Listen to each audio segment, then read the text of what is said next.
Hi, this is Lynn again, here with Dietrich, and we're going to respond to BJDAddicts prompt number 9. See, once again, I'm actually doing it a different day, different shirt, and Dietrich is in another different outfit.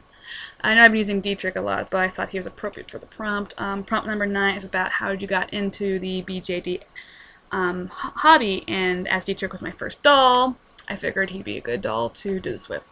I first knew about BJDs pretty back in the day when Volks was the only company, and I knew about them just as those really expensive dolls from Japan that are really pretty, but I had no interest in them. I think I mentioned this a little bit before in my introduction post, but it wasn't until 2004 that one of my friends, actually some of my friends had owned them at this point, so I had a better idea, and I knew a little bit more about other companies in existence, but I didn't know much about it. It wasn't until 2004 at Animazement, which is a convention in North Carolina. One of my friends had just recently gotten several dolls for her birthday, and she decided to bring them to the con. She had a Lutz Sony, I think, and she had the Dream-A-Doll Tender BA and Tender 2 set. And at one point she wanted to take her dolls around, but she didn't have enough hands, so she made me and one of our friends carry them. So I ended up carrying one of the Dream-A-Doll DOCs. And I guess holding one for the first time kind of made me fall in love with them.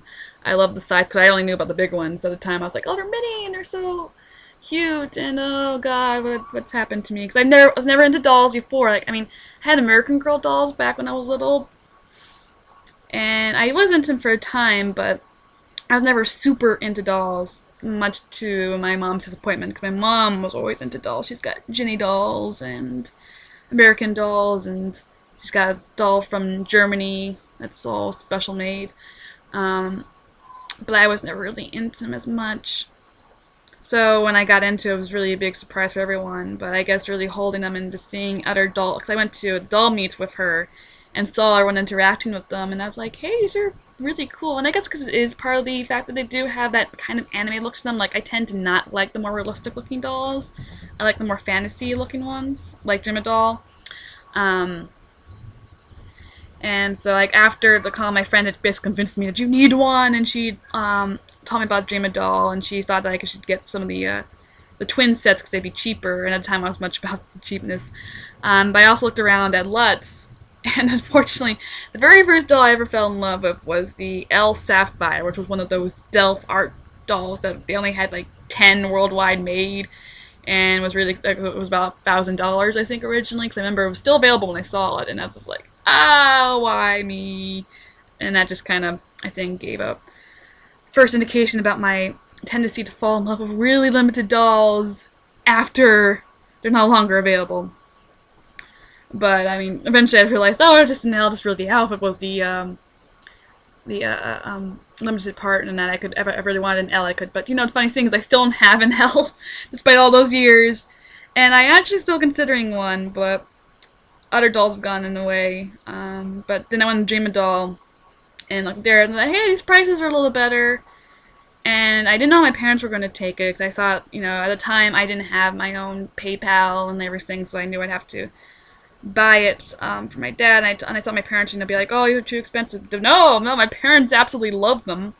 My mom actually decided she wanted one too, so my dad actually agreed. He's like, hey, why don't we get them for one for each for Christmas, the mini, since they were the cheaper ones. So my mom got the Leia, and I got you.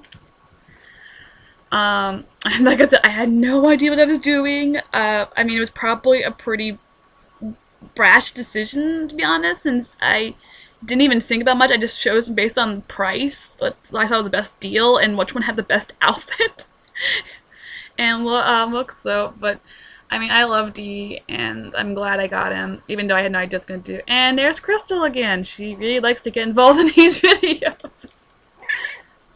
Okay, I think that's a sign that I should end this video. Yeah, Crystal. Yeah.